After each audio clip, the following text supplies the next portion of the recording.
Welcome back to Industry Innovators, the show where we unpack how leaders build, scale, and future-proof their businesses. I'm your host, Aaron Park, and today I'm joined with Zach, who leads growth and partnerships at HypeLab, a Web3 and network that helps crypto brands acquire real wallet-connected users across a curated network of publishers. So you can think of wallets, dApps, NFT marketplaces, crypto media, using on-chain signals and AI optimizations. Zach, it's great to have you here. Great to be here. Thank you for having me. Yeah, of course. So Zach, to kick us off, for those who may be newer to HypeLab, what do you do in plain English terms? And who do you serve and what problems are you solving for? That's a great question. I'll explain it to you the way that I've explained it to some of my family members who are just like outside of crypto and for whatever reason, they just won't look into it. But essentially, you can think of HypeLab as Google Ads for Web3. So, whenever you go on like an ESPN or like a Yahoo Finance and you see one of those Toyota RAV ads or one of the other clickable ads for like DraftKings, we're doing that, but essentially from a crypto lens. And we're doing some cool things with like smarter AI targeting to help like narrow down the user base and get companies connected to the actual like subset of users that they want to reach and acquire. Gotcha. And then you work with publishers and advertisers. For HypeLab and for yourself, what does a great publisher partnership really look like? Oh, well, a great publisher, there's a few things that make a publisher great. And I'd say some of them are definitely more specific to us as a whole, like as HypeLab. Some of them are more general. For us in specific, if someone has that Wallet Connect feature, we tend to assume they're a little bit more engaged with the crypto community. It's more like transactional content and more data that we can essentially use to effectively serve our ads. Really what I'd say from soup to nuts is a publisher that's collaborative. Someone who is coming into it open-minded and not someone that we've essentially had to try to force to start running some ads because they need some subsequent revenue. It's the ones who are excited about it, who are ready to innovate and willing to try new things that, are really the most fun to work with. But overall, I would say like all of our publishers are pretty great. They really understand what we're trying to do here. They understand the relevancy and the necessity of it. And I can't say I have a complaint about our publishers, luckily. That's awesome. Yeah. And so as far as for you and your role as, I believe you're the head of growth and partnerships. So would you care to share a bit more about how your role kind of fits into the bigger picture at HypeLab? Yeah, absolutely. So I'm a little bit of a one-man army. I handle everything from traditional BD work to prospecting, from A to Z, start to finish, cold email, all the way to contract signed, managing the account, and then managing the renewal. So for me, what I was really tasked to do with when I came in here about a year ago was really grow and scale the revenue arm and allow us to not only double our revenue, but also be a fully functioning ad network, come in with new ideas, come in with different things we can try and really try to make this a little different than just, let's sell some ad space. So day to day, aside from working with clients, I'm always kind of strategizing with the broader team to try to make the user flow better, try to make the product better, stronger, faster. And that's really what I'd say, I'm focusing on a day-to-day basis is how can I continue to scale revenue and growth, but how can I also continue to scale different things internally with the product and work, cross-departmentally, cross-functionally to actually make us more accessible and a better product. Right. No, thank you for that. So touching on, you're really helping in terms of growing revenue. And you mentioned that, essentially it sounds like you've successfully doubled revenue for HypeLabs. What does that look like in like a measurable term? It looks like a lot more calls and emails than I'm willing to admit, first and foremost. The one thing that people love to hone in on when you're starting in your sales career is that like resilience is a necessity and being told no and being okay with rejection is a necessity. And that's something that sticks true very much as you're going into what I think now is like my 7th or 8th year of selling.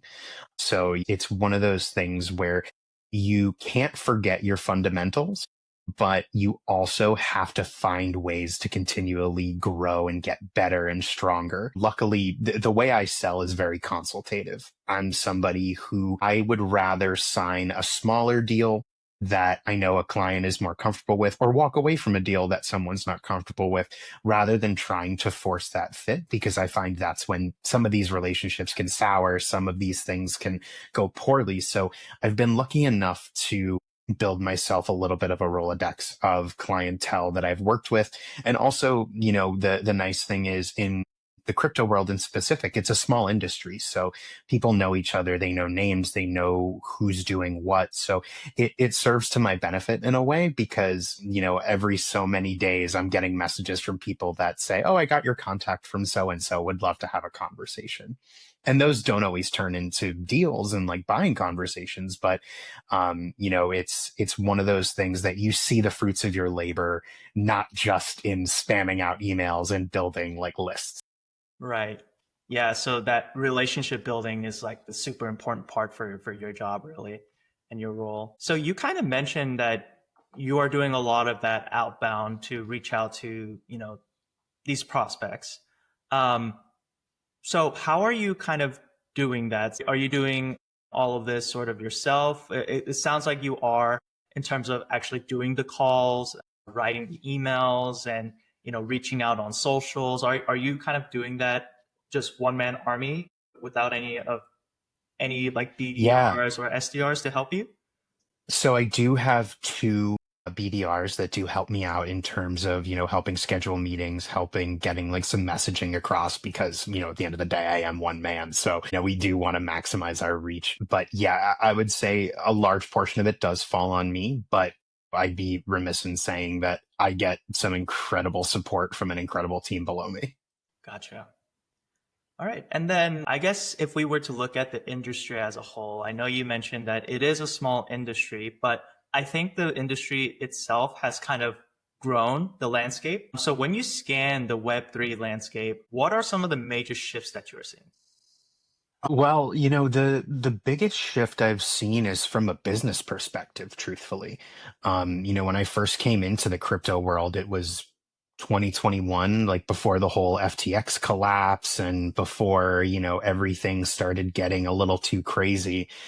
And those were the times that it was crazy to me as a seller, because I'd go in and I'd build a very quick relationship with someone and they'd say, "Here's 6 figures worth of ad budget, go crazy." And then at the end of that, it would be, "Okay, great. We don't really know how it went. We don't really care. Here's another 6 figures of ad budget." And I think now we've gotten more, I would say, what are considered to be like Web 2 folks like myself, who come from a more traditional background, coming into Web 3 and working on not just like the sales side and the building side, but they're also working on the marketing and brand side. And I think, a lot of companies are seeing that data really matters.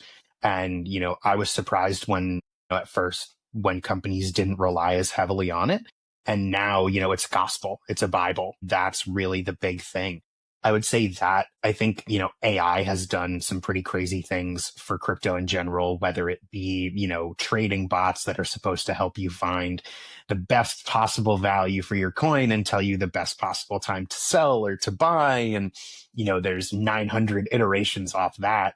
I think what people are seeing right now is, the time to reinvent the wheel is kind of gone. You have your staple players, you have, the things that you see on a day-to-day basis. And of course, there are going to be ones that come through and make it and be those unicorns. But, I think the necessity to be creative, especially now, has been such like a piece in the forefront. Like, there's so many different variations of the same exact product, and every single marketing team that I speak to will tell me to the nth degree why their product is far superior to the 800 other ones. And then when I speak to the next one, it's the same thing. So, you see a lot of businesses start, you see a lot of businesses fail, but I think the big thing is the innovators and the creative ones are the ones that are staying around, not just the ones who try to rinse and repeat and change like one little tag on something. Right. Yeah, I think the more effectively they can be creative and kind of communicate their competitive edge, the better it usually goes, right? Um, so, kind of thinking about, you mentioned how a lot of more traditional Web2 um, prospects do come to you, and you're actually from that background as well, where they're getting interested in getting into Web3. How has that kind of influenced your go-to-market strategies? It's interesting because there's a little bit of a dance that has to happen because on one side you'll have certain folks who are purely crypto background and there's a different way of speaking to them versus someone who comes from a Web 2 world. I actually have a preference to speaking to some of those Web 2 folks because, first of all, that's my native language. That's where I come from. That's what I've done. So there's a bit more of an understanding to a certain aspect of how these things work and how these things go. I've found it's made my life easier and more difficult. Easier in the sense that these conversations are more fluid. It's less explanation and more like nitty gritty data and detail, but they're harder because it requires a lot more proof in the pudding. It requires a lot more qualification, a longer process. Like these types of ad deals have gone from being a 1 to 2 week conversation to a 2 to 3 month conversation. So, it has its ups and downs, but overall, I think it's actually great. I think companies are more successful when they tend to have people that come from the outside world because they've seen in a traditional sense how businesses are successful and how they fail. And then we kind of briefly talked about competitive advantages. And then I guess when it comes to HypeLab, would you be able to give us like a few of HypeLab's competitive advantages? Yeah. So first and foremost, we actually have the largest amount of inventory out of any display network in the Web3 world. It's a super niche thing to brag about, but it's really, really cool. The other elements to that is, as everyone says this, we use AI and machine learning with our product, but the key difference is we actually use it in a smart way. We don't just like throw an AI tool on it and say we're AI powered.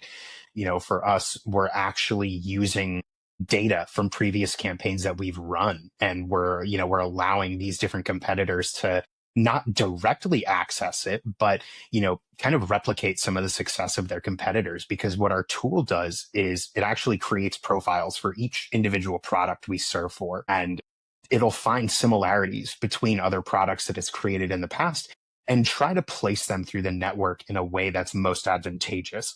And then it continues to learn, continues to grow alongside with the copy, the links, the actual landing pages, the creative, and then it's going to actually just serve to where it needs to. It's not just going to throw stuff against the wall and hope it sticks. And then outside of that, I'd say, the nice thing for us is, I'd say a benefit, but also like a little bit of a deterrent sometimes is we're very upfront with what we can and can't do. And we're very upfront with, how everything works with us. So, there are times that people come to me and they ask for the world and I can't provide it. But the thing I love about this org as a whole is we're the first person to say in the room, like, hey, this won't be effective. We can't do this. And I think that's also another thing that's very unique to our company is the leadership team, me and the two founders, all of us have spent at least 5 to 7 years, me being the lowest at that like 7 year mark in advertising, whether it's building, selling, or buying. So everyone here has the background from both a Web 2 and a Web 3 angle.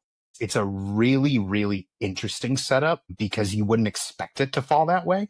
But it's nice because the conversations aren't super product pushy. They're very consultative. It's very much one of those things where if it fits and it makes sense, we're ready to do it. And if it doesn't, we'll help you find the solution that does. Yeah, so as far as I'm glad you actually brought it up because that was going to be my next question on where AI actually shows up in your stack. But it does sound like you're using AI to help with like performance analytics, also like ad and copywriting, right? What would you say from your experience so far is still better handled by humans? It's tough to say one thing is better handled by a human versus an AI. I actually think that the best instances where you can see it is when it's a collaborative effort between the two. And like all jokes aside, I am the person that says please and thank you to every single AI tool I use, because God forbid Skynet takes over, then, we're all screwed, but I was the nice one. I think sometimes, I guess to answer your question, I think it's better when the human is in control of the AI. And when there is still like that guardrail and that safety rail there for someone to kind of grab onto and say, wait, hold on, I'm taking the reins back. Because at the end of the day, nothing's a perfect science. And with this tool, it operates very smart, but sometimes we do need to steer it manually. Sometimes, when it comes to making corrections to things, I think that's where the human element comes in and can be really successful. Because if we just let the AI correct it, it's going to correct it based on the things that it sees and the things that it sees alone. But with the human element of it, you can come in and kind of ideate on it a little bit. And like, you can, of course, ideate it to death, but to a certain extent, it's nice to be able to say like, okay, we're going to retrain this. We're going to put this on this different path instead, and kind of then let it, let the AI tool come in and still do what it does. But I think having that overarching human element where there's still someone like me who's going in and actually looking over things, seeing how things are working, there's still that collaboration between the two organizations. That's when it's the most successful. Right. No, I think with almost everyone I've spoken to so far, they've kind of mentioned a similar theme where the important part is there's always a human that's in an oversight type of role, just to make sure, they're the guardrail to make sure, things don't go awry, right? I guess if you were to bring it back to the ground level, what's been working really well for Hype Labs and, to grow the business from your perspective? And then on the flip side, what has been unexpectedly difficult or frustrating for you? Yeah. So the I guess these answers kind of coincide. And I'll start with the latter question, actually, because one of the biggest frustrations that I see in this industry all the time is people love to operate on their own opinions, and people also love to operate on the opinions of everyone else. So you have a lot of purists out there that have never actually tried anything. They've never actually attempted anything when it comes to a marketing perspective, but because they've heard that someone had a bad experience, that means it's evil. And in crypto specifically, there's a big narrative around why like ads are the devil and why it's evil. But on the flip side, you have all these no-name projects that have existed for 3 months that, they're just involved in it. They're passionate about their brand, and they believe because they built it, that means that, everybody's going to interact with it. They're going to become billionaires and it's going to be the next big thing. So I'd say the juggle between those two things is really difficult sometimes, because you find yourself needing to try to educate someone that is not going to want to be educated on it. They're entering in with a negative opinion. They're entering in with some idea around the fact that it's not going to work, or, they don't believe in it. And it's hard to get around that sometimes. But I think the biggest advantage that we have, or the thing that makes HypeLab so successful, is how we do what we do and the way we work. This is the only advertising solution I've been in where 9 out of 10 times the calls after the fact are, how do we double down on this versus what went wrong? And I think a lot of that has to do with how we structure our campaigns, how we structure, all of these things, because as cliche as it is, or it sounds, every single thing we do is custom. Like our targeting controls, there's 3 things that you can click on from a targeting perspective in the platform. When you look at it holistically, it's 3 switches. When you get into the nitty gritty of it and how you can actually shape those, it becomes quite technical, and it can become quite targeted and like really, really efficient in the way it works. So, for those that are willing to test and to try it out, they see the efficiency of it. They see the capability of it. I think also we've built a little bit of a name for ourselves, so people are willing to work with us. They're willing to give it a try. We're also just very collaborative. We really like to be involved if we can. We understand sometimes teams are literally just like, here's budget, run ads, and like leave us alone, manage it for us. But our insight and our knowledge, I think, is where, we can differ a lot from some of these other organizations, because, we're not just going to let people do what they want because they think it's a good idea. we're going to talk to them about it. We're going to see what it is. We're going to look at everything. We're going to give options. And if what they said ends up being the best option, we'll do it. But more often than not, we end up iterating on things and we end up adjusting things even as we're going. Right. So, thank you for all of that context. So it sounds like a lot of the work that you're doing is, continuously collaborating, building up that relationships. And also, you're also doing the, I guess, information in terms of what's actually working well on their campaigns. I think you're saying AI is kind of helping analyze the performance, and it does a lot of that work up front for you. And that way you could kind of bring the results and just kind of show your clients, this is what's working well. Here are some ideas we think we can do. We could pivot. I'm assuming that's kind of how you build that relationship and trust with them. Um, I'm actually curious, as far as for you internally, I know you mentioned you have BDRs that you work with. Have you used AI tools that kind of do the similar, where they're doing a lot of the upfront work for you? I have. It's an interesting landscape when you look at those tools, because that's one of those times where you look at it and sometimes how those conversations go, how things are worded, you're like, I really wish I could kind of like go in and interject and like change how this is going, because, you want to provide more context. You want to try to steer the conversation in a way that is most efficient. But, I think it's one of those things that at the end of the day, like as a seller, you need to use every tool at your disposal. And we've used some of those AI tools in the past. We're using some of them currently. And what I'd say is nothing's a perfect science, just like how prospecting, normally going through email or calls or whatever messaging platform you're using, you're going to have a lower percentage hit rate than you want to. It's the same thing with those tools, but the key difference is just figuring out how you can leverage all of those things at one time to be the most successful. Have you ever looked into like this has been kind of getting really popular lately, and I've seen a lot of success with this with others. Have you looked into like AI SDRs or BDRs that kind of do a lot of that, I guess, traditional like prospecting and then personalization in terms of, the conversation? Have you ever looked into something like that?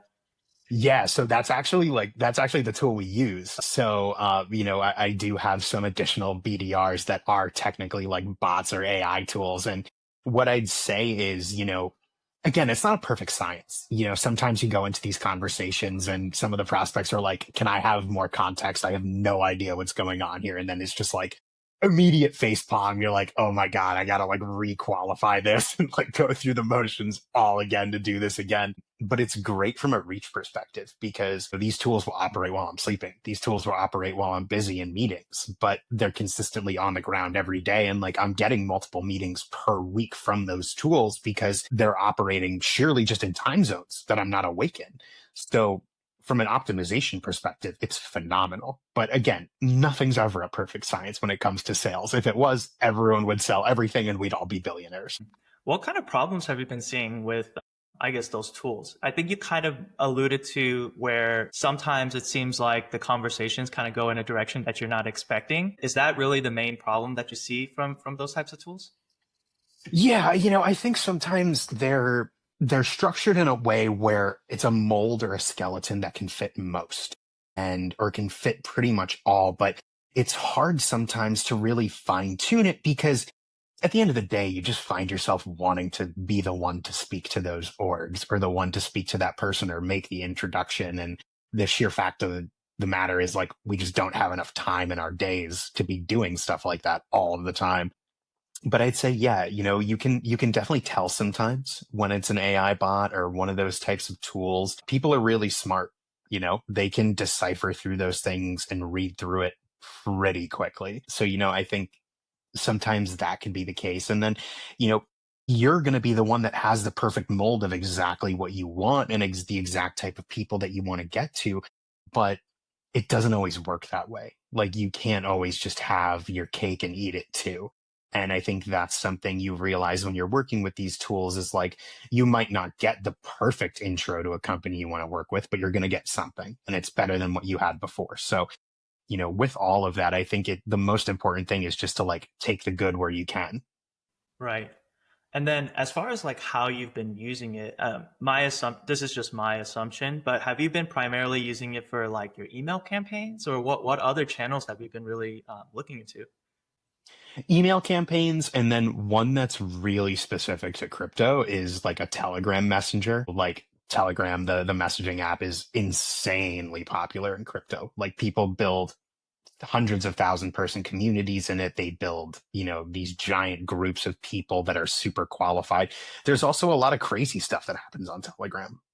Like it's an encrypted social messaging app. So like, it's one of those things that's always kind of interesting to dance around, but that's one we've been digging into because, as a seller, you need to always find your fish and you need to see where things are trending, where things are going. And if a lot of people are operating in that space, I need to be too. And then as far as like other channels, and I believe most crypto founders do tend to be on like X, or like you said, building communities on Telegram or Discord, for example.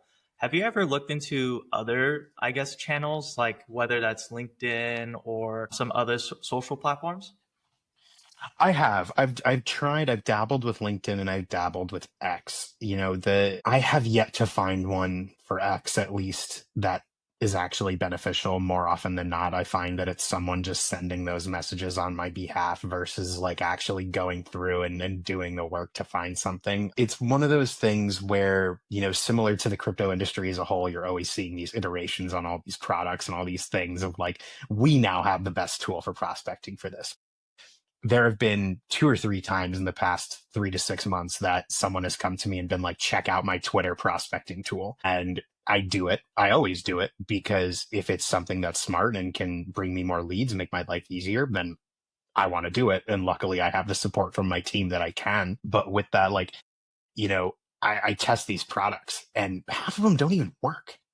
Like literally signed up for an account for this Twitter prospecting scraper tool. I followed all their instructions and it was just red lines the whole time. And I reached out to them and said, hey, I think you might have a bug. And then it was, oh, we fixed it, and we go back in and it's still the same issues. And, I think that's the key thing is you can't just like believe everything you hear off the cuff. You need to actually like go in and get your hands on it to see if it's something viable.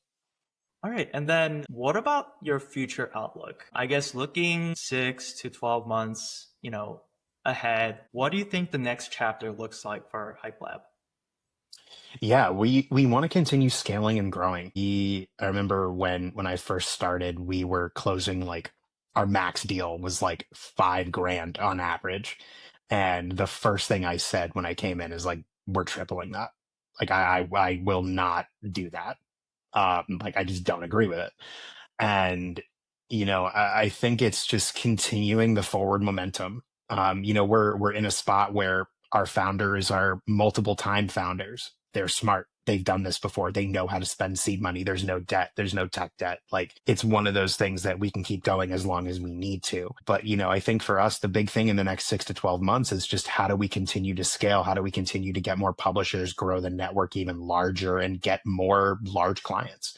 Like my goal at the end of the day over the next couple of years is to work my way into the C-suite and really be the leader of an entire revenue arm for the company. And that takes time, but in the short term, like the 6 to 12 months, it's pretty much what you could expect where we're trying to grow, we're trying to scale, trying to innovate. We have a couple newer products that we're working on right now. One that just came out of beta to help with mobile downloads. And then we're working something that would actually allow like transactions to happen within an ad, like a literal ad that you can swap crypto on a media site. So, we're always trying to find new and creative ways to, get people to come in and try us out.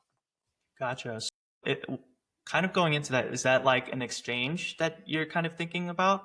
It could be an exchange. It could be, sometimes with just the way crypto works, it's a little easier if you do it with some of the DeFi projects and some of the bridges. But literally, yeah, exactly as you'd expect. Like you could go onto a website like the Defiant, and in the bottom right corner, there's a little tiny widget that you can click on and you can swap your assets from whatever to whatever supported in their network. And, from a conversion perspective, companies love that because it's just like they don't have to click on an ad to go here to connect their wallet to do something. It's just right then and there. Right.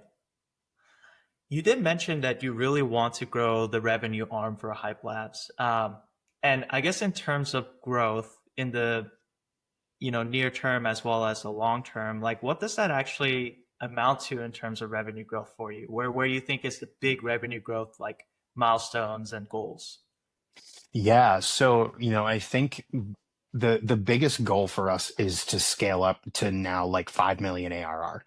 When I first came in, we were sitting at just over 1 million. This year, we're going to end out at well over 3. And, it's continuing to grow that. So in the next 6 to 12 months, I want to have a $5 million year. And then we scale that to a $10 million year. And that means, adding more sellers, adding more BDRs, also like maybe hiring someone who's specific to marketing and growth to grow the brand side of things. Because to a certain extent, we can sell as much as we need to, but if the brand doesn't have presence, then it's not going to go anywhere. So it's growing it as a whole, piece by piece, but also being very careful about how we do it. Mm.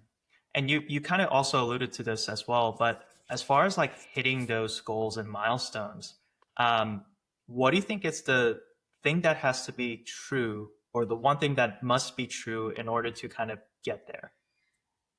You need to have the clients bought in.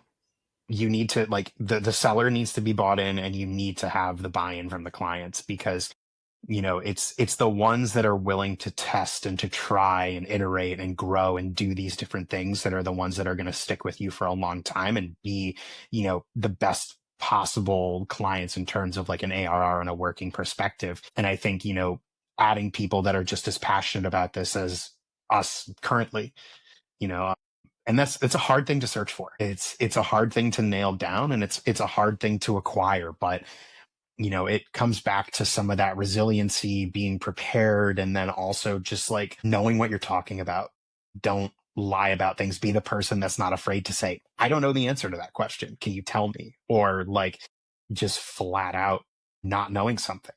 It's okay. And I feel like that's where a lot of companies falter. Like there are some orgs that we compete with that they do like a $20,000 minimum spend, and you have to do XYZ, and you have to pay this, and you have to pay this. And I'll tell you right now, 60% of that is because they know they're probably not getting you back. So they're going to try to do whatever they can off the cuff to come in and get, whatever amount of money they can. With us, it's you want to sign up for an account and run ads, go on hypelab.com, create an account, submit money through crypto or fiat, however you want to do it, put some ads in, and you're good to go. Like, we're going to review it and make sure it's not a scam. We have a very robust review process for that. But like, we're actually creating this decentralized network where anyone can come in and advertise and do these things across like the cryptoverse. So, I think eliminating that barrier to entry has been something really unique to us that has really helped us grow. And then as far as, acquiring clients, what would you say has been sort of like a friction point or a bottleneck for you? And then if you could remove it, what kind of lift would that create for your teams? Yeah, the biggest bottleneck is kind of what I was alluding to before, where sometimes it's that combination of hubris and also like just like opinionated people, which is never going to be something we're really able to fully get rid of. If I could, it's the same with something from like a political standpoint. When you look at it and you're like, wow, I wish I could grab all these people on both sides and just shake them and be like, guys, it's not that deep. Like, the one thing we can all agree on is that we don't agree on everything. And like, maybe we'll listen to each other then. But, for me, some of the hardest things that I deal with on a daily basis is I literally had a conversation 2 weeks ago with a founder of a project that will remain nameless, but it was a very new project. It had some funding. It was very much a copy paste reskin of something else that has already come out. I got on the call with the CEO and founder of this company, and this guy tried to play Wolf of Wall Street with me, where he literally like put his hands behind his head, leaned back in his chair, put his feet up on the table, and was like, sell me this pen and like convince me of why I need to work with you. And one thing people learn with me is that's not how I operate. I understand that I'm probably the last person any marketer wants to talk to on any given base, like daily basis. Like nobody wants to talk to the sales guy. Nobody wants to talk to the growth guy. I get it. There's an element of respect that I require though. And, it got to the point in that conversation where no matter what I said, I could have given this guy the exact answers that he wanted, but he would just keep turning around and being like, okay, but why then? Okay, but why should we work with you then? And I'm answering these questions. Like he has all the material he possibly needs. Every single thing he asked, I've answered and qualified. And then it just comes down to well, my brand is too good and my brand is this. And literally we got to a point where I cut him off and I said, dude, I don't know why you're wasting our time here. Like this seems like a very pointless conversation. We're going in circles, and candidly, I don't really think you're the right fit for this. And I don't really think you're going to be a good client for us. So I think we should go our separate ways. And in that immediate second, the hubris was snapped and it became oh, no, no, no, no, no, no, no, no. Like, like we should talk about this and we should do this. But, I think that's the big thing is a lot of times people are too scared to challenge that because they don't want to lose money. They'd rather sell their soul for something that is probably not going to work than just be like, you know what?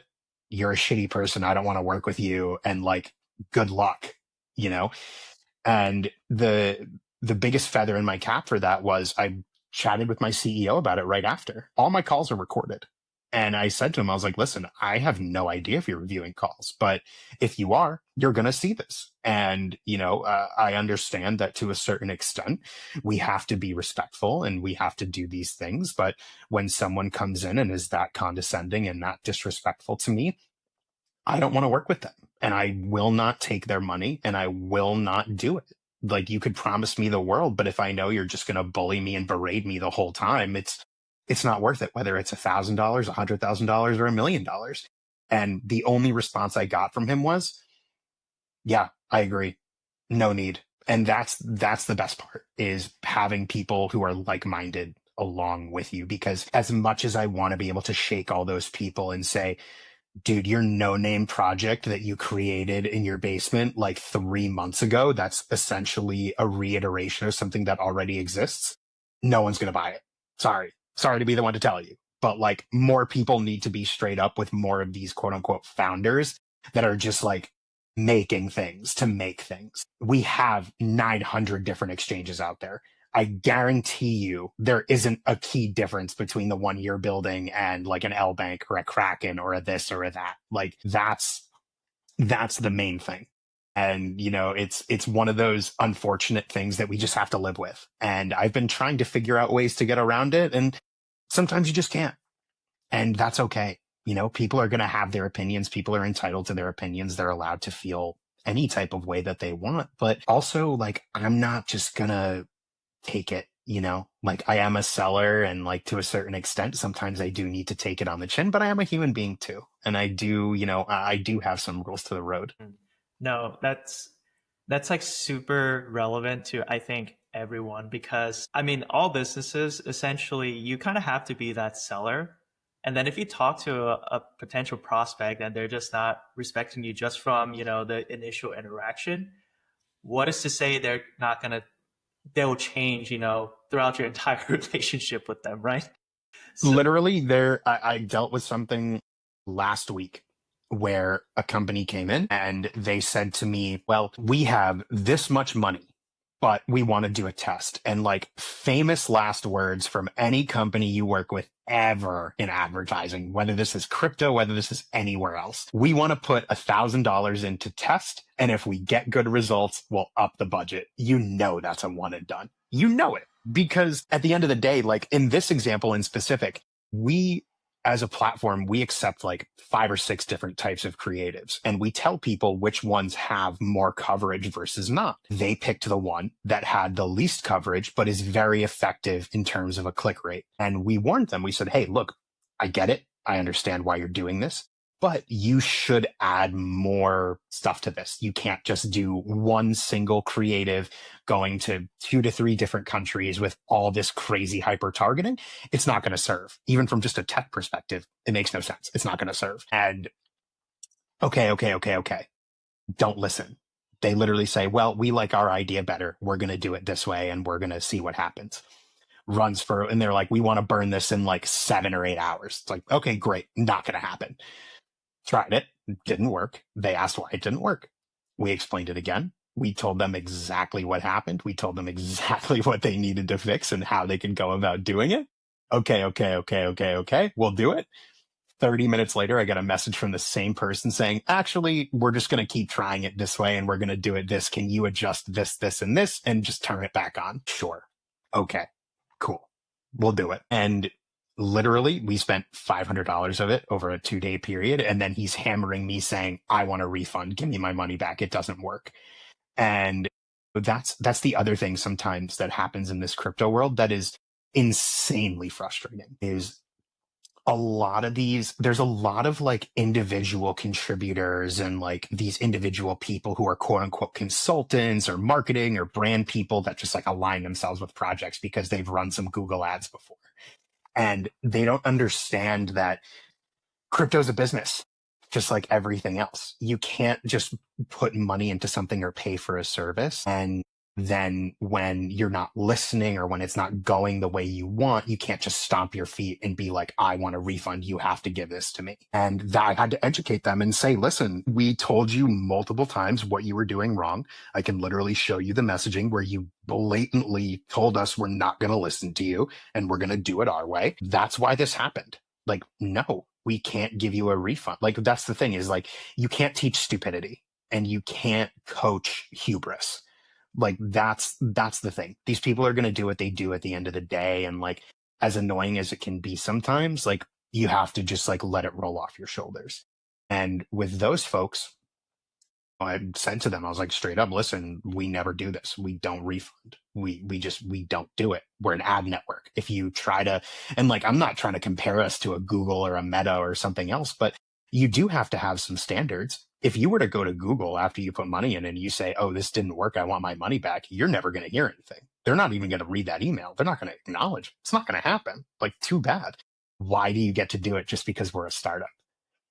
There aren't different rules to the road here. You know, if you're someone, and that's the difference, is if you're someone who's super collaborative with us and, you know, we tried and we iterated and, you know, everything's kind of working together and it just didn't work. It's a different conversation and a different story. But when you come in and you act a certain way and you just stomp your feet around, especially when it comes to like spending $1,000, you know, to a certain degree, like you're competing with larger budgets. You're competing with other brands. This isn't a perfect science. Nothing is going to be perfect all the time. Like I said before, if it was, we'd all be sellers and we'd all be billionaires. Exactly. Yeah, no, everything you're saying actually resonates with me too, just because, I'm actually curious how you kind of handle it. I can see like some of the frustration in you of like coming out and you're like, oh my God, I've been through this. I've seen this before. And like, it's so like sometimes you want to just have that moment where you just like slap your hand down and be like, okay, enough. Like I'm done. Stop. And you can't do it because it's a business setting, but it's one of those moments where you kind of have to just like take a step back and be like, okay, it's not personal. Like, you know what? Sometimes maybe it is, even if it is, whatever, like I we'll just don't like figure how it that out. guy looks. You know what? Exactly. Like it is what it is. Sometimes it happens, but you know, I think that's one of the unique things about being in a startup that kind of positions us a little differently is we can say no, we can do these different things. We can be strategic in the ways we need to do things. But on the flip side, like, you know, we might not always tell you what you want to hear, but we're never going to give you any bullshit. And at the same time, like we do different things. Like we'll take the native token of a project, even if it's not live or even if it just went live, because we like to support projects in more ways than just running ads. And we put our money where our mouth is. So, you know, the thing is like we want to work with everybody and we want to be collaborative. But, you know, when it comes down to it, there's some things you just can't educate people on and there's some things you just can't teach. Right. Yeah. So, from my own experiences too, that's why when I talk to others, I typically tell them, results are really dependent on whether or not you follow the playbook, you follow the frameworks. And if you don't, then, you probably won't see the results that you're expecting. Right. Right. So when you talk to these prospects, like I'm actually curious, like do you kind of have like these playbooks or frameworks that you kind of um, give them and kind of advise them to follow, and are they still sort of like, no, I'm just going to do my own thing? It depends, man. It depends. Like, I'd be lying if I said I didn't have like certain things that I repeat or say every single call because it's just an easy way to explain it that I know I'm not going to have to answer questions on. There are certain things that we have figured out to a certain science where I will literally say like, okay, if you want to do this and be successful, here's a model, like follow it. This is what it is. Like, and sometimes people come back and they're like, well, we don't really like, we're glad that this has worked for people in the past. We're not really comfortable with that structure. And it's okay, fine. Let's figure out something else that we can do. So sometimes, yes, sometimes I come in with different ideas because even though every single crypto product is different, like, and two DeFi protocols might look exactly the same on paper, and then you get into it and they're completely different, there are certain things that can be replicated between businesses. And, I think there's a fine balance between not reinventing the wheel and getting creative. And it's where you can rein both of those in that it actually makes for that success. Yeah, no, Zach, I appreciate, being real and, kind of giving us your like war stories of like what you have to deal with on a day-to-day basis. And all of that really does resonate with me as well. So I appreciate you being real and kind of giving us insights into like what you're doing on day to day. So, you're kind of living at the intersection of sales, revenue, ad tech, Web3. With all of this, what would you say is a leadership principle for you that has kind of stayed constant? Be a sponge and be open to everything. It's something that I preach to people all the time, especially marketers. Like, especially in this world, try everything once and try the things you like twice. I think if you were to ever speak to my founders, you ask them like, has Zach ever told you no?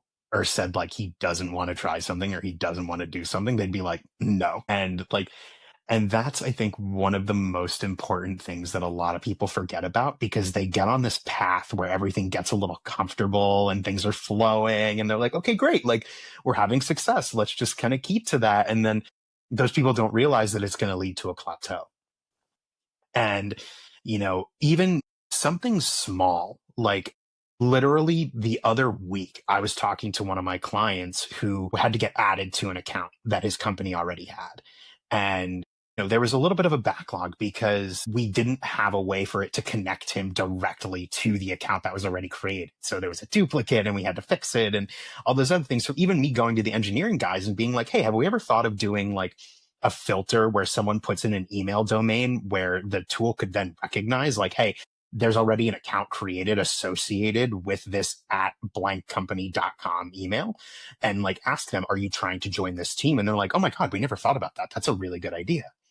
But then on the flip side, our eng guys will come to me and say, hey, I noticed this trend or I'm seeing this. Like, do you think it would be helpful if you had this as a targeting method or if we built this in or we did this? And my answer to them all the time is like, you know what?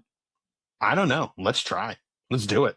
Like, unless it's something that is going to take like an insane amount of lift and like is going to really pull you away and we really have to be like touchy feely careful about it, like go for it, and even still when it does come down to that like, super nitty gritty, super in-depth edition, like, it's just one more layer of conversation to make sure that no one's getting screwed out of their time. Having that willingness to do those types of things is what allowed us to build like that mobile app product where, a company is getting a CPI for less than $2 and it's like actual active users on their apps. It's what's allowed us to iterate and build this swap widget ad, these types of things. Cause like if we just stayed as a display network, we're going to be a display network. There's even some crypto properties out there who were adamantly against doing display ads. They were doing different things straight up with like wallet address tracking and different things in that realm that are now doing display because they're seeing a distinct lack of inventory and they're seeing that, they need to iterate to stay alive and do these different things. So, I think that's the biggest thing is just the willingness and like the openness to try new things. Even if you're unsure, just roll the dice, go for it. Yeah, I think that's relevant for all businesses, right? Like you have to adapt, you have to optimize, you have to kind of go with the flow of, what's working, what's not working. And like you said, I think a lot of mistakes that a lot of people do tend to make is something was working well, so they get a little bit more complacent and, I guess comfortable, and they just let it, like you were saying, let it go, and then they plateau, and then they're like, wait, all of a sudden, it's not working. What's going on? I have lots of business, like, and then that's when they call, like, other marketers, for example, and they're like, hey, like, so, this has been working for the past 5 years, but all of a sudden, I don't know what's going on. And yeah, it's interesting because it's like a symptom of like, oh, I'm finding so much success with this, so I'm just going to keep doing it, but I'm not willing to, try new things and constantly evolve, right? So yeah, no, Exactly. I see this all the time as well. Yeah, it's funny enough. I actually talked to a marketing agency that was kind of under that same boat. And I think it's actually common with marketers. They're like, so my methods have been working for, the past, X or Y sort of years, but all of a sudden it's not working. And I think they kind of fail to realize it's because, technology is evolving. Like even these email providers are doing more strict, like checks and regulations. And like the example I was going to give you is like there's an agency I was talking to, and they do outbound, obviously, but they're doing like I believe they said around 5,000 emails a month, and they're getting like zero responses. I'm like, that's impossible. Like you obviously set up something. Yeah, you set up something By wrong. Like sheer dumb luck, you should have gotten yeah, one. you should have at least had one. So your setup is probably just all out of whack, essentially. And they're like, Yeah. I don't understand. Like it was working. Well, have you looked into, why your domain might have been blocked, or, have you, looked into it? And then they're like, oh, I didn't even realize. I'm like, did you even test it? They're like, no. So, it's, No, dude, literally, like one of my least favorite things to do in the entire world is like fix up and change the email campaign that I'm doing that's just like dripping out thousands of emails every so many weeks. Like it's so annoying because you sit there and you're like, this is going to probably get like 5 to 10 responses. And then you just, you have to do it. It's one of those things where you go in and, it's really funny that you mentioned that when it comes to marketers, because, I've met marketers on both sides of the coin where there is a portion of them that are just so set in their ways. And they're like, I know what I'm doing. This has worked in the past for all these other people. It's going to work here. And then, I think the most successful ones are the ones that are somewhere in the middle, because sometimes if you're too eager to try too many new things, you can kind of burn yourself out and you're not really going to get like a quality data set because you just did too much all at once.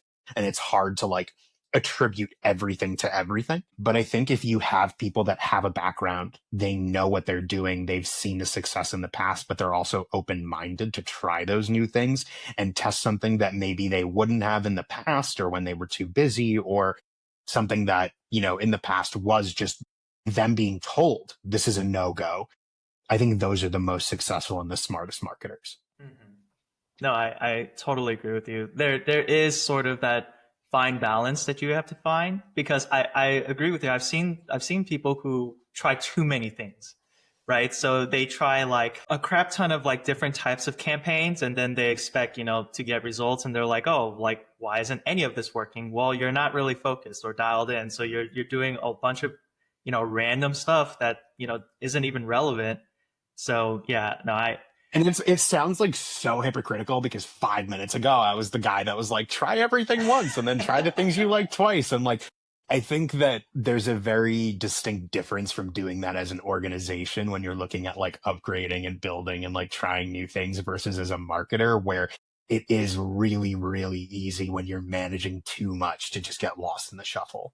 yeah, It's not a factor of like not trying things. It's more a factor of just like being smart with how you do it and exactly. spacing it out accordingly. Right, right. It's more of that strategic thought of how you want to try new things versus just kind of willy-nilly just doing everything, right? So, no, I agree with you there. And I know we're coming up on time here. I guess, Zach, you've packed a lot of insights for us here. But before we close, is there anything you would like to share with the listeners? So much. Basically, I think the one thing I'd love to say is click on an app. Just do it. You never know what lowly ad seller you're helping with getting some performance metrics. Turn your ad blockers off for a few minutes, guys. Like, let us have our time in the sun, please. But no, in all seriousness, I'm very thankful to be where I am. I'm very thankful to do what I do and consistently just so happy that I was given this opportunity because, in doing this for however many years, this is the first time I'd say I'm like truthfully happy and really don't have anything that I could say isn't like an issue or a problem outside of something typical from a business. What I'd say to people is just like, especially in today's day and age where everything is so charged, just like try to stay as open-minded as you can.